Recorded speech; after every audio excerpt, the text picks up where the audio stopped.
ये कहानी शुरू होती है एक ऐसे शख्स से जिसने अपनी 13 साल बड़ी गर्लफ्रेंड के साथ 5 साल की सीक्रेट रिलेशनशिप को दुनिया की नजरों से पूरी तरह छुपा कर रखा था।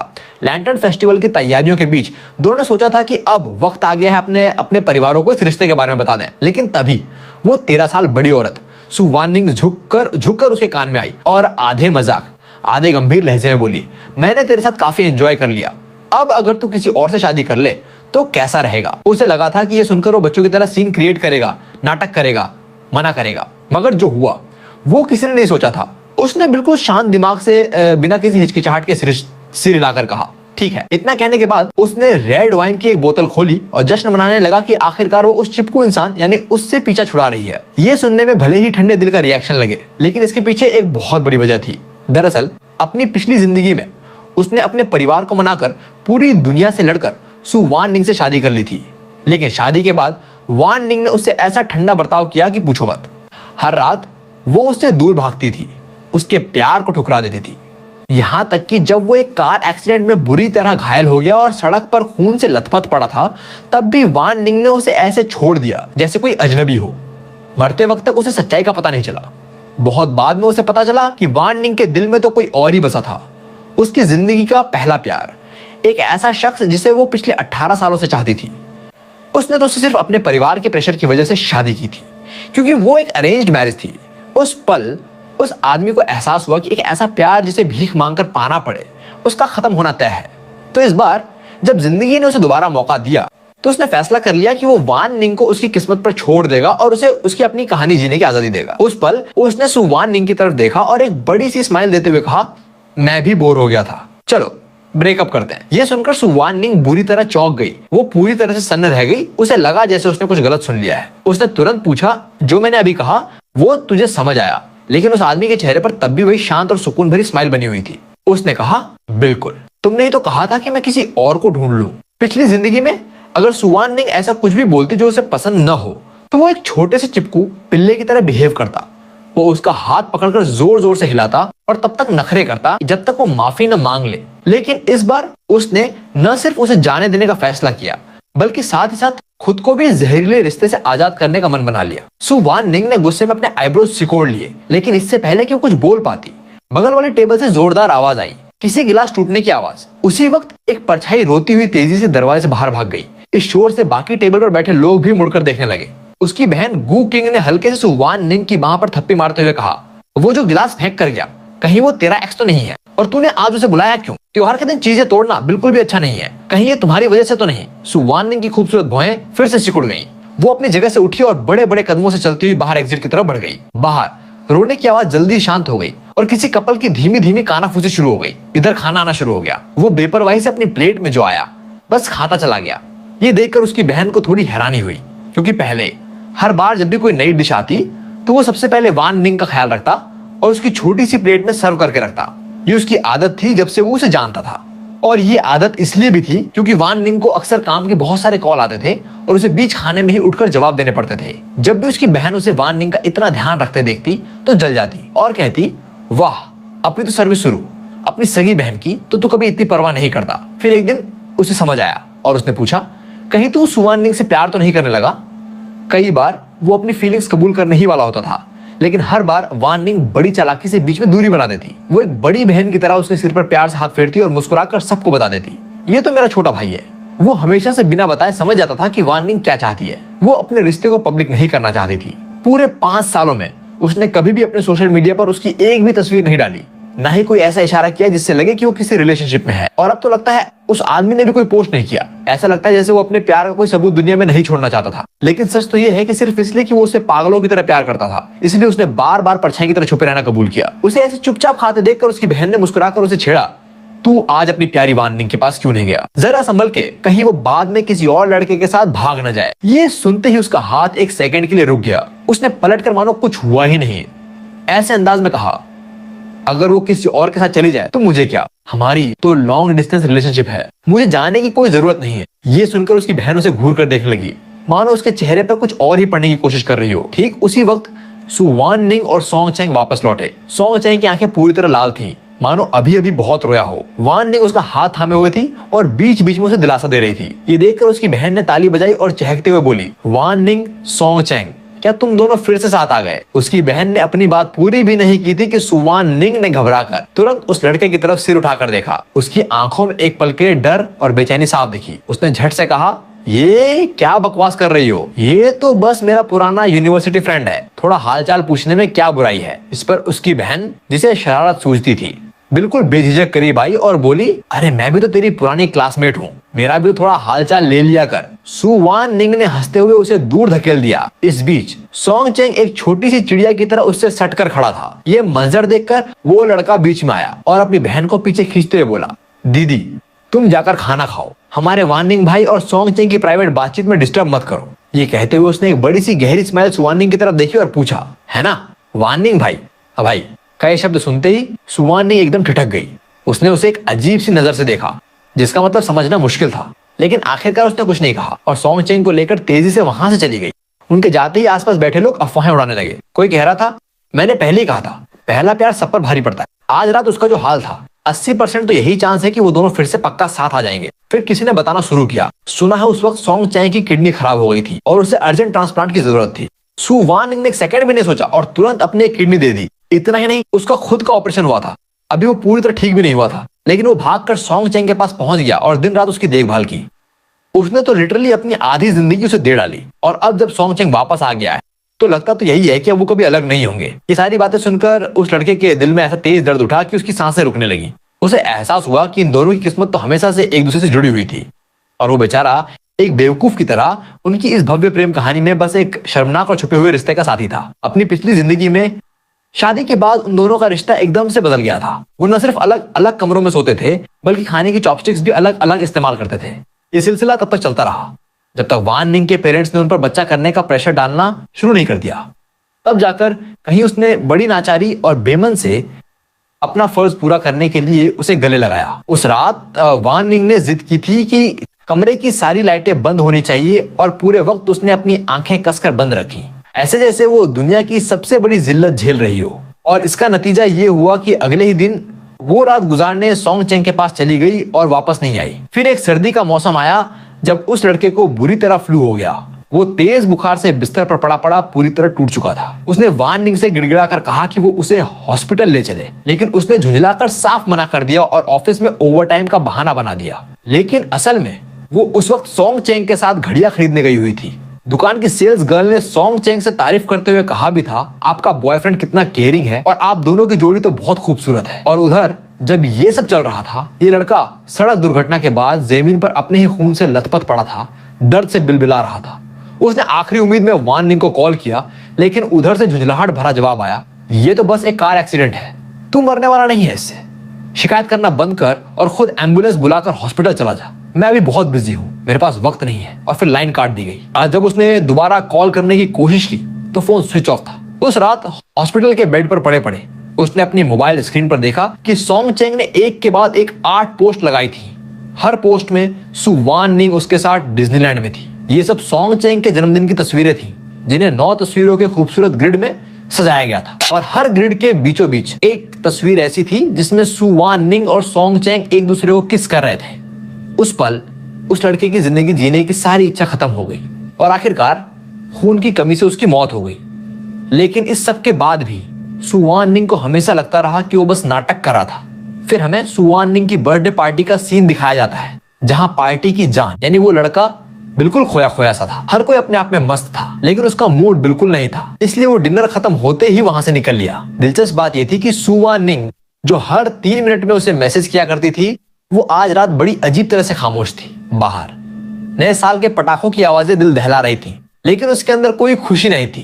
रात के 1 बजे उसकी खिड़की के बाहर आतिशबाजी की रोशनी चमकी और ठीक उसी वक्त सु वान निंग, जो बहुत ही कम कुछ पोस्ट करती थी, उसने अचानक एक तस्वीर ऑनलाइन डाली। तस्वीर में सोंग चेंग उसके कंधे पर सिर रखे सो रहा था और कैप्शन था बस एक शब्द। वो पोस्ट डाले हुए मुश्किल से 1 मिनट ही हुआ होगा कि लोगों के बधाई देने वाले कमेंट्स की झड़ी लग गई। कोई लिख रहा था लॉन्ग लिव, कोई शादी मुबारक, तो कोई हमेशा खुश रहो। बेशुमार मैसेज थे।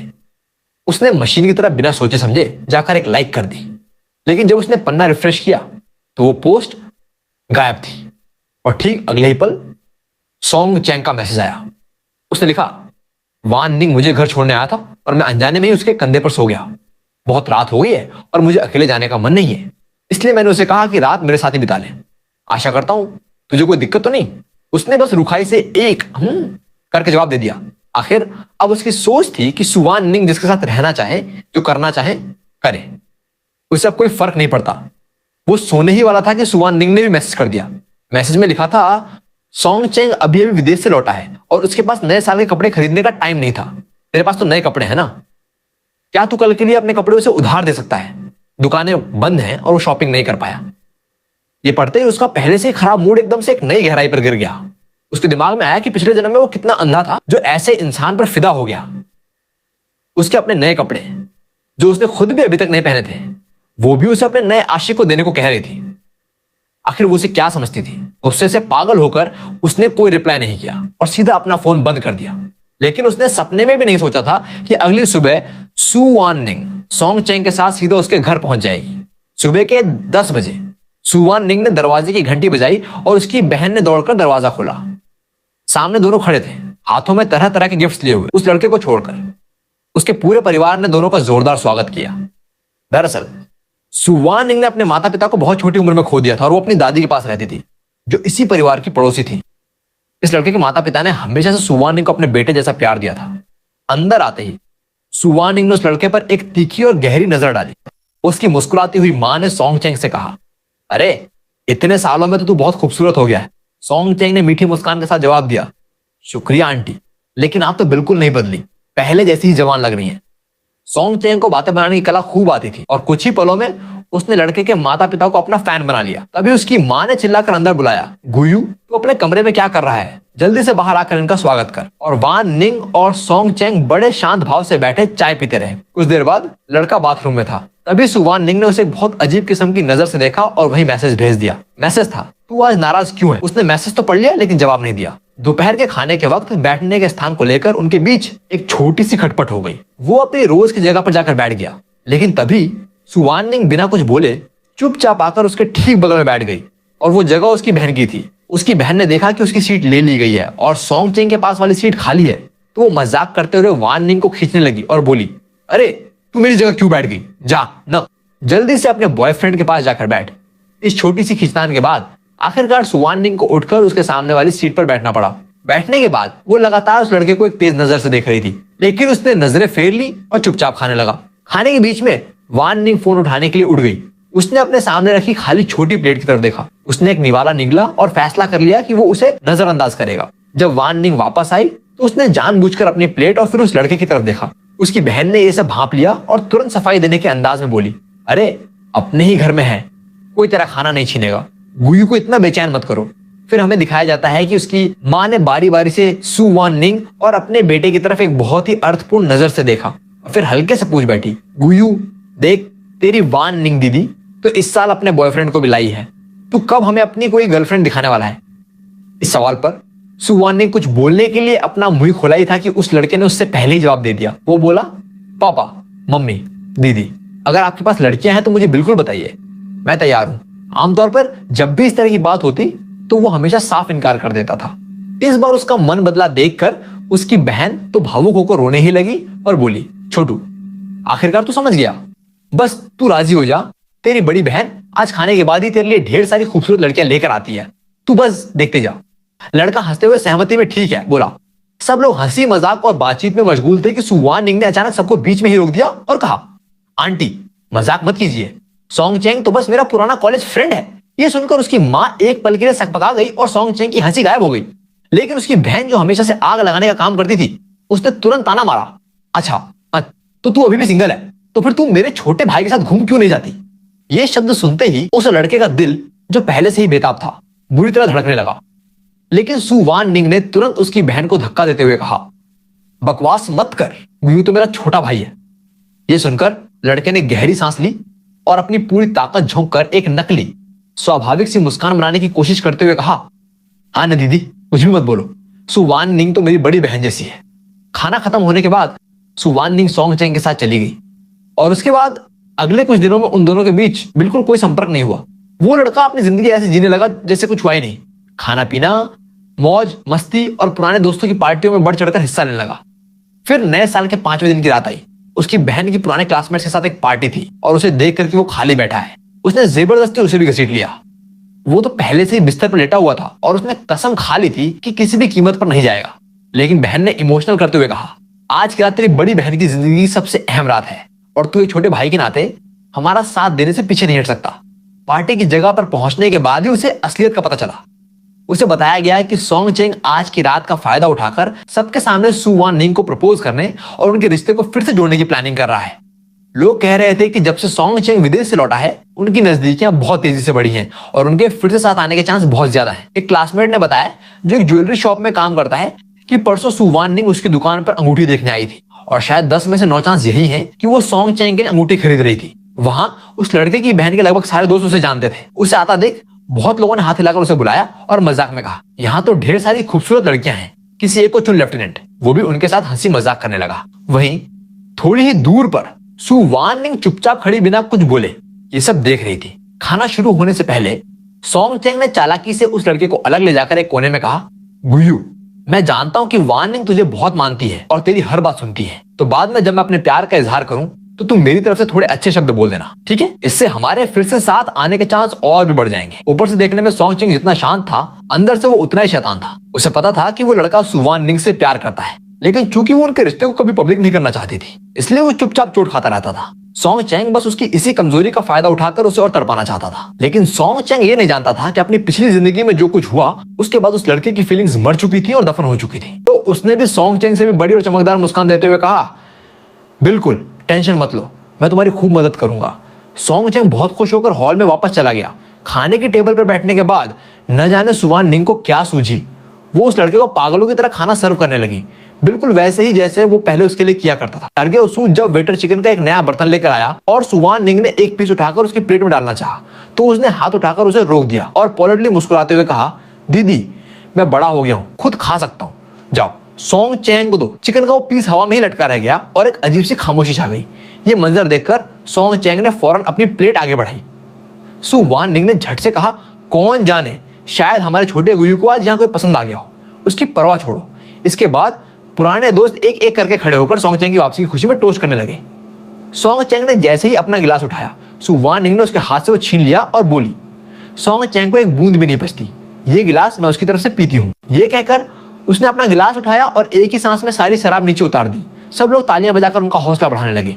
सू वान निंग को एक के बाद एक पैक खत्म करते और उसके चेहरे को लाल होते देखकर आखिरकार सोंग चेंग ने उसे रोकने के लिए हाथ बढ़ाया और बोला, वान निंग, मेरे लिए इतना पीने की जरूरत नहीं है। न जाने सच में नशा था या नहीं, लेकिन सू वान निंग ने एकदम प्यार भरी नजरों से सोंग चेंग की तरफ देखा और बोली, कोई बात नहीं, तू तो एक घूंट भी नहीं सह सकता, ये लोग जानबूझकर तुझे चिढ़ा रहे हैं। ये वाक्य सुनते ही पूरे हॉल में सन्नाटा छा गया और फिर एक जबरदस्त हलचल मच गई। उस लड़के को एहसास हो गया कि सू वान निंग की जिंदगी का सबसे अहम पल आ पहुंचा है। सोंग चेंग का चेहरा भावनाओं से तमतमा उठा और वो बोला, वान निंग, इतने साल बीत गए मगर मैं तुझे आज तक नहीं भूल पाया, चल वापस साथ आ जाएं प्लीज। ये सुनकर आसपास के लोग जोर जोर से चिल्लाने लगे, हाँ बोल दे, हाँ बोल दे। सू वान निंग वहीं ठिठक गई, मानो उसे बिल्कुल भी उम्मीद नहीं थी कि बात इस मोड़ पर पहुंच जाएगी। माहौल बिल्कुल परफेक्ट था। हीरो ने बड़ी बहादुरी से अपने प्यार का इजहार कर दिया था। अब बस हीरोइन के हामी भरने की देर थी। रोशनी और तालियों के बीच एक खूबसूरत परफेक्ट जोड़ी बनने ही वाली थी। इस जोड़ी को लाइमलाइट में देखकर वो लड़का भी ताली बजाने और चिल्लाने लगा, सोंग चेंग, इतना खूबसूरत और वफादार इंसान तो आजकल बहुत मुश्किल से मिलता है। दीदी, तू हाँ बोलने में इतनी देर क्यों लगा रही है? ये सुनकर सू वान निंग ने पूरी तरह से हैरान और सदमे में उसकी तरफ देखा और बोली, गुयू, आज तुझे हो क्या गया है? बाकी सब तो ठीक है जो मुझे एनकरेज कर रहे हैं, लेकिन तू मेरा बॉयफ्रेंड होकर ऐसा क्यों कर रहा है? ये शब्द सुनते ही पूरे हॉल में मानो बिजली कौंध गई। सबसे पहले उसकी बहन ने रिएक्ट किया। उसने बारी बारी से वान निंग और अपने भाई की तरफ हैरत भरी निगाहों से देखते हुए पूछा, गुयू, उसने तुझे क्या बुलाया, बॉयफ्रेंड? तभी वो लड़का हल्के से मुस्कुराया और तुरंत सफाई देते हुए बोला, दीदी, तुमने कभी हमारी वान निंग दीदी को इतना पीते नहीं देखा ना, ये बस मजाक कर रही है और कुछ नहीं। सू वान निंग का चेहरा गुस्से से लाल हो गया। उसने सोंग चेंग को एक तरफ धकेला और सीधे उस लड़के की तरफ बढ़ने लगी। वो एक कदम पीछे हटने ही वाला था, तभी कांच टूटने की आवाज आई। जैसे ही सबने पलट कर देखा, सोंग चेंग की पिंडली पर कांच के टुकड़ों से छोटा सा कट लग गया था और खून बहने लगा था। ये देखते ही सू वान निंग अपना सारा गुस्सा भूलकर तुरंत मुड़ी और दौड़कर सोंग चेंग को उठाने लगी। उसकी चोट देखकर सू वान निंग के चेहरे पर बेहद चिंता और परेशानी साफ झलकने लगी। सोंग चेंग ने सबसे पहले उस लड़के को एक काली और नफरत भरी नजर से देखा और फिर तुरंत अपना रूप बदलकर बेचारे की तरह सु वान निंग से बोला, वान निंग, इतने सारे लोग हमें देख रहे हैं, मुझे छोड़ दो, वरना लोग हमारे रिश्ते को गलत समझेंगे। और देखो ना, लगता है हमारा छोटा गुयू आज किसी बात से परेशान है, तुम उसके पास नहीं जाओगी। उसकी आवाज न ज्यादा ऊंची थी न बहुत धीमी, बस इतनी थी कि वो लड़का सुन सके। वो जानबूझकर ऐसा बोला था ताकि सु वान निंग सबके सामने उनके रिश्ते को साफ कर दे। लेकिन उम्मीद के उलट सु वान निंग का चेहरा बिल्कुल सख्त रहा और उसने कुछ नहीं कहा। उसने बस उस लड़के पर एक छोटी सी नजर डाली और फिर सोंग चेंग से बोली, उसकी चिंता छोड़ो, पहले मैं तुम्हें अस्पताल ले जाती हूँ। ये कहकर उसने सोंग चेंग को सहारा देकर प्राइवेट रूम से बाहर निकाल दिया। जैसे ही वो दोनों गए, उसकी बहन गपशप करने के अंदाज में पास आई और बोली, ये लड़की सु वान निंग तो कभी नशे में नहीं होती, सच सच बता, तुम दोनों के बीच असल में चल क्या रहा है? लड़के ने सिर हिलाकर साफ इनकार करते हुए कहा, कुछ नहीं चल रहा हो सकता है सोंग चेंग ने ये सब थोड़ा सा ऐसा कर दिया और वो समझ नहीं पाई कि कैसे रिएक्ट करे। बहन और ज्यादा जानना चाहती थी, लेकिन उसने हाथ के इशारे से मना कर दिया। डिनर खत्म होते ही उसने कोई बहाना बनाकर पार्टी छोड़ दी। वो अकेला सड़क पर चल रहा था। चारों तरफ, हर तरफ सिर्फ कपल्स और दोस्तों के झुंड थे। सबके चेहरों पर बड़ी बड़ी मुस्कान थी और सब सड़क किनारे इकट्ठे होकर आतिशबाजी कर रहे थे। जैसे ही वो अपने अपार्टमेंट के पास पहुंचा, उसने वान निंग को देखा। उसने जल्दी से अंदर घुसने के लिए अपने कदम तेज कर लिए, लेकिन तभी उसने उसका रास्ता रोक लिया। उसने कोशिश की कि वो उससे बचकर निकल जाए, लेकिन वान निंग ने उसे जबरदस्ती खींचकर अपनी बाहों में कस लिया। अगर उसने अपनी पिछली जिंदगी के दर्द को न झेला होता तो शायद इस गर्मजोशी भरे जादू को संभाल कर रखता, लेकिन इस पुनर्जन्म में उसने बर्फीलेपन से उसे दूर धकेल दिया और कहा, दीदी, ये मेरे घर के नीचे है, अगर मम्मी पापा ने देख लिया तो गलत सोचेंगे। ये सुनकर सु वान निंग एकदम से ठिठक गई। उसका हाथ उसकी तरफ बढ़ा हुआ था, लेकिन फिर उसने चुपचाप वापस खींच लिया। वो बोली, आज तुझे हो क्या गया है? तू भी उन सबके साथ मिलकर मुझे एनकरेज क्यों कर रहा था? वो बेपरवाही से अपने कंधे उचकाते हुए बोला, क्या मैंने कुछ गलत किया? सोंग चेंग तुझे कभी नहीं भूला और तूने उसके लिए अपनी जान तक दे दी थी। मुझे लगता है तुम दोनों एक दूसरे के लिए ही बने हो, और अगर तुम फिर से साथ आ जाओ तो ये बिल्कुल नॉर्मल है। वो तो बस सच बोल रहा था, लेकिन सु वान निंग ने इसे कुछ और ही समझ लिया। उसके चेहरे पर एक दुर्लभ सी मुस्कान आ गई और वो बोली, अच्छा तो तू क्या समझता है खुद को? किसने कहा था कि अगर मैं किसी दूसरे आदमी के करीब गया तो कोई जल जाएगा? इस बार उस लड़के ने बीच में ही हाथ उठाकर अचानक उसे रोका और साफ लफ्जों में कहा, सु वान निंग, हमारा ब्रेकअप हो गया है। सु वान निंग वही पत्थर की तरह जड़ होकर रह गई। जब उसे एहसास हुआ कि वो मजाक नहीं कर रहा तो उसके अंदर एक जबरदस्त घबराहट दौड़ गई। वो तुरंत बोली, किसने कहा कि हमारा ब्रेकअप हो गया? मैं इसकी इजाजत नहीं देती। इससे पहले कि वो लड़का कुछ जवाब देता, पीछे से उसकी बहन की बेफिक्र आवाज गूंजी। वो पलटा और मुस्कुराकर समझाने लगा, दरअसल वान निंग सोंग चेंग को एक घड़ी गिफ्ट करना चाहती है, इसलिए वो मुझसे पूछने आई थी कि लड़कों को किस तरह की चीजें पसंद हैं, और कह रही थी कि अगर मैंने सही जवाब नहीं दिया तो वो मुझे घर में नहीं घुसने देगी। ये सुनते ही सु वान निंग का चेहरा एकदम बदल गया और उसने उस लड़के का हाथ जोर से पकड़ लिया। वो कुछ कहने वाली ही थी कि उसकी बहन ने टोकते हुए कहा, अगर सोंग चेंग के लिए ही है तो सीधे उससे जाकर पूछना, मेरे छोटे भाई से क्यों पूछ रही है? या फिर सच में तू मेरे भाई को ही घड़ी देना चाहती है? इस आखिरी वाक्य पर सु वान निंग के गाल शर्म से लाल हो गए। तभी उस लड़के ने एक एक करके अपनी बांह से उसकी उंगलियां हटाई और कहा, जब तुमने सोंग चेंग के साथ वापस जाने का फैसला कर ही लिया है तो वान निंग, तुम यहाँ क्यों खड़ी हो? उसके पैर में चोट लगी है और उसे तुम्हारी देखभाल की जरूरत है। ये सुनते ही सु वान निंग का पारा अचानक चढ़ गया और वो लगभग चिल्ला पड़ी, गुयू, तू खुद सुन रहा है जो बोल रहा है? कब कहा मैंने कि मैं उसके साथ वापस जाना चाहती हूँ? सु वान निंग को अपने भाई पे चिल्लाते देख अब उसकी बहन का भी गुस्सा फूट पड़ा। सु वान निंग, तुझे क्या हो गया है? तू चाहे सोंग चेंग से मिले या न मिले, ये तुम्हारा आपस का मामला है, लेकिन गुयू पर चिल्ला क्यों रही है? ये देखकर कि सु वान निंग फिर से कुछ बोलने वाली है, लड़के ने अपनी बहन को हल्का सा धक्का दिया और कहा, बहुत ठंड है, चलो जल्दी अंदर चलते हैं। अभी वो घर के अंदर आकर अपने जूते उतार भी नहीं पाया था कि सु वान निंग का फोन आ गया। उसने कई बार कॉल काटी, लेकिन वो बार बार फोन किए जा रही थी। आखिरकार उसने एक मैसेज भेजा जिसमें लिखा था, तू कितने बजे सोता है? मैं बाद में तुझसे मिलने आ रही हूँ, मुझे बहुत कुछ कहना है, हम बात कर सकते हैं, ठीक है? अब उसके किसी भी मामले में न पड़ने की ठान कर उसने सीधा अपना फोन ही बंद कर दिया। नहाने के बाद जैसे ही वो सोने के लिए लाइट बंद करने वाला था, बहन ने दरवाजे पर दस्तक दी और आवाज लगाई, गुयू, तुझसे मिलने कोई आया है, जल्दी से बाहर आ। उसने अपने मुंह पर रजाई खींचते हुए कहा, मैं सो रहा हूं, कल देखेंगे। तभी बहन बोली, अरे सोंग चेंग आया है तेरे लिए। ये सुनते ही उसने झट से आंखें खोल दी। भला सोंग चेंग अब उससे क्या चाहता था? सोंग चेंग दरवाजे के बाहर खड़ा था, हाथों में विदेश से लाए कई गिफ्ट बैग पकड़े और चेहरे पर एक बड़ी सी मुस्कान सजाए। वो बोला, मैं तुम्हारे लिए कुछ खास चीजें लाया हूँ। पहले देने वाला था लेकिन भूल गया। लड़के ने बिना किसी लाग लपेट के सीधा मुद्दे पर आते हुए पूछा, तुम मुझसे मिलने किसी और काम से आए हो, है ना? सोंग चेंग ने अपना नाटक वहीं छोड़ दिया और बेधड़क होकर एक कुर्सी पर बैठ गया और बोला, गुयू, मैं तो सीधा सीधा ही कहूंगा, मुझे पता है कि जब मैं विदेश में था तो वान निंग और तुम बहुत करीब हो गए थे, लेकिन अब मैं वापस आ गया हूँ और मैं पक्का इरादा कर चुका हूँ कि मैं उससे शादी करूंगा और परिवार बसाऊंगा। इसलिए बेहतर होगा कि तुम अपनी दूरी बनाए रखोगे। लड़के के दिमाग में एक सवालिया निशान उभरा और उसने जवाब दिया, शायद तुम गलत समझ रहे हो। वार्निंग और मैं तो बस भाई बहन की तरह हैं। तुम्हारा काम हो गया तो अब मैं सोना चाहता हूँ, कृपया जाओ। सोंग चेंग ने उसे गुस्से से घूर कर देखा और कहा, अगर तू नहीं होता तो आज रात सुवाननिंग और मेरा फिर से साथ हो जाता। तेरा क्या गेम है? क्या तू नहीं देख सकता कि सुवाननिंग की फीलिंग्स क्या हैं? उसने सिर हिलाकर बेहद गंभीरता से कहा, वार्निंग और हम हमेशा से भाई और बहन की तरह रहे हैं, अभी भी वैसे ही हैं और आगे भी ये रिश्ता कभी नहीं बदलेगा।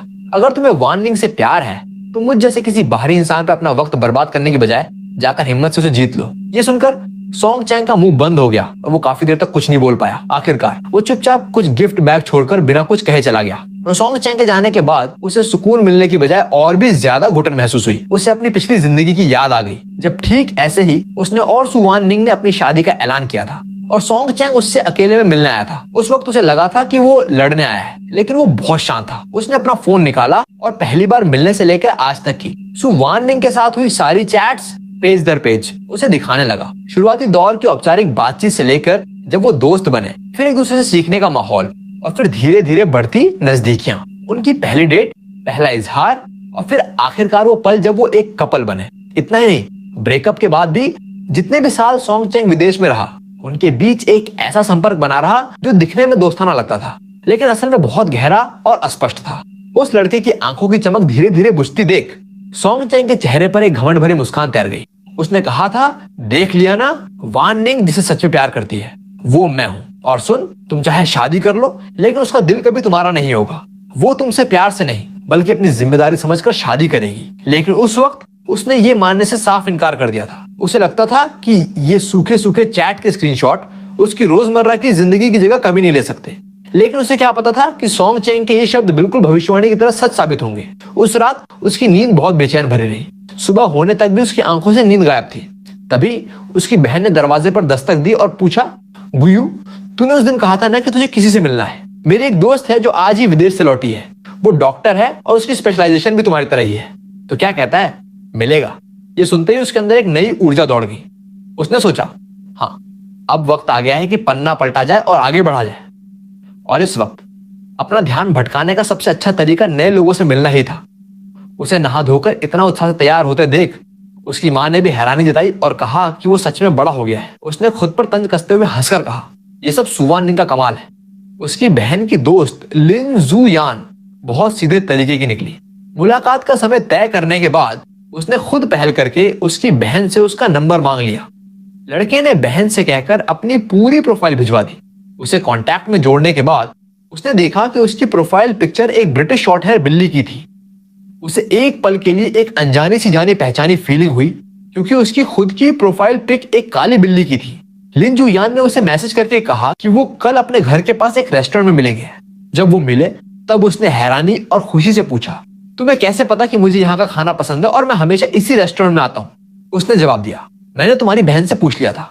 किसी ऐसे शख्स के लिए जो इतनी मेहनत करके पहले से पूछताछ करता है, उस लड़के के मन में एकदम से अच्छा इंप्रेशन बन गया। अगले दिन वो जल्दी ही घर से निकल गया। रास्ते भर सुवाननिंग का फोन आता रहा। जब उसने देखा कि वो जवाब नहीं दे रहा तो वो मैसेज पर मैसेज भेजने लगी। मैसेज में लिखा था, गुयू, तू कहाँ है? मैं अभी तुझे लेने आ रही हूँ, हमें बात करनी है। फिर दूसरा मैसेज आया, गुयू प्लीज, जब ये मैसेज देखे तो जवाब दे देना, मैं नहीं चाहती कि हमारा रिश्ता इतनी दूर हो जाए। लेकिन उसने बिना कुछ सोचे समझे सीधा अपना phone do not disturb mode पर डाला और रेस्टोरेंट में दाखिल हो गया।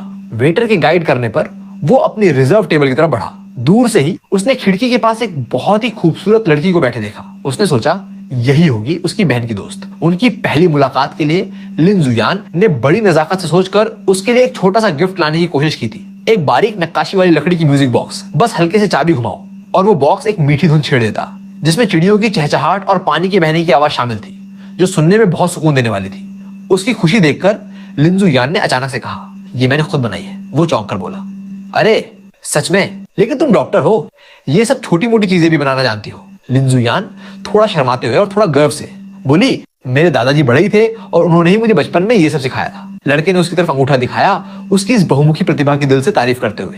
खाने का बाकी वक्त बहुत अच्छा बीता। उसे लिन जू यान के साथ वाकई में बहुत अच्छा और सहज महसूस हो रहा था। डिनर खत्म होने तक उसने मजाक करते हुए कहा, पहली मुलाकात में तुम मुझे इतना कीमती तोहफा दे रही हो, मुझे तो समझ नहीं आ रहा कि बदले में क्या दूं। मुझे न तो ड्राइंग आती है और न गाना। ये सुनते ही लिन जू यान हंस पड़ी और बोली, कोई बात नहीं, हम दोबारा मिल लेंगे। और यही हमारी अगली मुलाकात, तुम्हारी तरफ से मेरा रिटर्न गिफ्ट होगा। वो दोनों हंसते हंसते बातें कर ही रहे थे कि अचानक उसके पीछे से एक जानी पहचानी आवाज गूंजी। ये वो आवाज थी जिसने उसका सारा मूड एक सेकंड में बर्बाद कर दिया। जैसे ही वो मुड़ा, उसने सुवान निंग का पत्थर जैसा चेहरा अपने सामने खड़ा पाया। वो बोली, गुयू, तुझे पता है मुझे तुझे ढूंढने में कितनी परेशानी हुई। और कहते हुए वो तेजी से आगे बढ़ी और उसे कुर्सी से उठाने के लिए खींचने लगी। कोई हैरानी नहीं कि तू न तो मेरी कॉल उठा रहा है और न मैसेज का जवाब दे रहा है। शाबाश गुयू, तूने तो कमाल कर दिया। अभी तक हमारा ब्रेकअप भी नहीं हुआ और तूने दूसरी लड़की के साथ डेट पे आने की जल्दी कर दी। सुवान निंग की आवाज न ज्यादा तेज थी और नहीं बहुत धीमी, लेकिन इतनी काफी थी कि आसपास के टेबल पर बैठे लोग उनकी तरफ घूरने लगे। उस लड़की ने गुस्से में जोर से अपना हाथ छुड़ाया और कहा, बकवास मत करो। जिस दिन तुमने अपने जन्मदिन पे ब्रेकअप का जिक्र किया, मैंने तभी हामी भर दी थी। मैं अब सिंगल हूँ और मैं किसके साथ डेट पर जाता हूँ, ये तुम्हारा कोई काम नहीं। ये बात सुनकर सुवान निंग आग बबूला हो गई और सबके सामने ही उसे जबरदस्ती किस करने के लिए आगे बढ़ी। लेकिन सौभाग्य से उसी नाजुक पल पर पतली उंगलियों वाला एक हाथ उन दोनों के बीच आ गया। लिन जू यान ने बिना किसी मेहनत के सुवान निंग को पीछे धकेल दिया और खुद लड़के के सामने खड़ी होकर ढाल बन गई और बोली, मिस, अगर आप ऐसा करती रही तो मैं पुलिस को फोन कर दूंगी और यौन उत्पीड़न की शिकायत करूंगी। सुवान निंग तुरंत भड़क गई और बोली, तू कौन है? मैं अपने बॉयफ्रेंड से बात कर रही हूँ, चल हट। इतना कहकर सुवान निंग ने गुस्से में लिन जू यान के कॉलर को पकड़ लिया और उसे एक तरफ फेंकने की कोशिश करने लगी, लेकिन उसका कद उतना नहीं था। लिन जू यान, जो उसे काफी लंबी थी, ने दोनों हाथों से उसे पीछे ढकेल दिया और शांत स्वर में कहा, मिस, आपका ये आक्रामक रवैया देखकर मुझे तो शक हो रहा है कि आप सच में इसकी गर्लफ्रेंड है भी या नहीं। लिन जू यान के इस ठंडे और संयत रवैये ने आसपास खड़े लोगों का समर्थन तुरंत ही जीत लिया। सुवान निंग ने देखा कि वो बहस में नहीं जीत पा रही, तो उसने हाथापाई बंद कर दी। लेकिन जैसे लिन जू यान ने सुरक्षा का भाव छोड़ते हुए उस लड़के की तरफ देखा, सुवान निंग ने अचानक से झपट्टा मारा और दोनों नीचे जमीन पर गिरकर लड़ने लगे। उस लड़के के चेहरे पर कोई भाव नहीं था।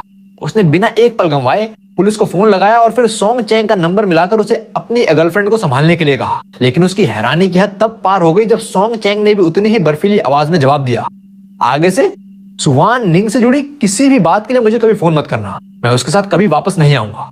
इससे पहले कि वो कुछ और पूछ पाता, सोंग चेंग ने फोन काट दिया। वो अपना फोन घूरता रह गया, पूरी तरह से हैरान परेशान। उसे कुछ भी समझ नहीं आ रहा था कि आखिर हो क्या रहा है। पुलिस स्टेशन पहुंचने पर अधिकारियों ने उन दोनों को खूब डांट लगाई और समझाइश देकर जल्दी ही छोड़ दिया। पुलिस स्टेशन से बाहर निकलते ही सुवान निंग ने फिर से एक अनकंट्रोल उत्साह के साथ उस लड़के की तरफ देखा।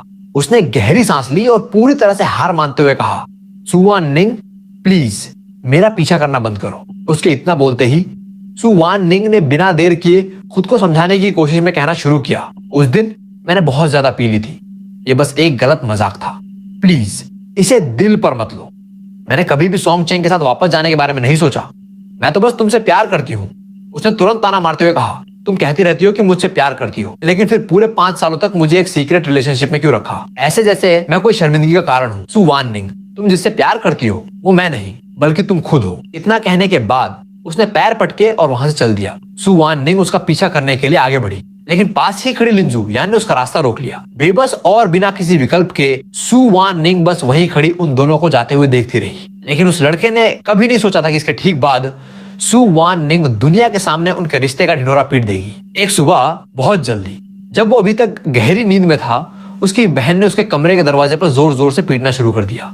जब उसने नींद भरी आंखें खोली तो उसने दरवाजे पर सुवान निंग और अपनी बहन दोनों को खड़ा पाया। उसकी पहली प्रतिक्रिया थी दरवाजा बंद करने की, लेकिन बहन ने उसे ऐसा करने से रोक दिया और कहा, गुयू, सुवान निंग ने मुझे सब कुछ बता दिया, क्या तुझे कुछ नहीं कहना? वो बुड़बुड़ाया, मुझे कुछ नहीं कहना, वो और मैं हम बस एक दूसरे के मुंह बोले भाई बहन है, एन ने जिद करते हुए कहा। लेकिन उसने तो कहा कि तुम दोनों पिछले 5 सालों से एक कपल हो, ये सब क्या बकवास है। ये सुनते ही वो जोर से हंस पड़ा और बोला, हम दोनों साथ हैं 5 साल से, मुझे बता दीदी, क्या तुम्हारे पास कोई सबूत है?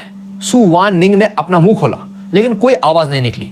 5 साल के इस लंबे रिश्ते में उसने कभी भी सोशल मीडिया पर उसके बारे में एक शब्द तक पोस्ट नहीं किया था।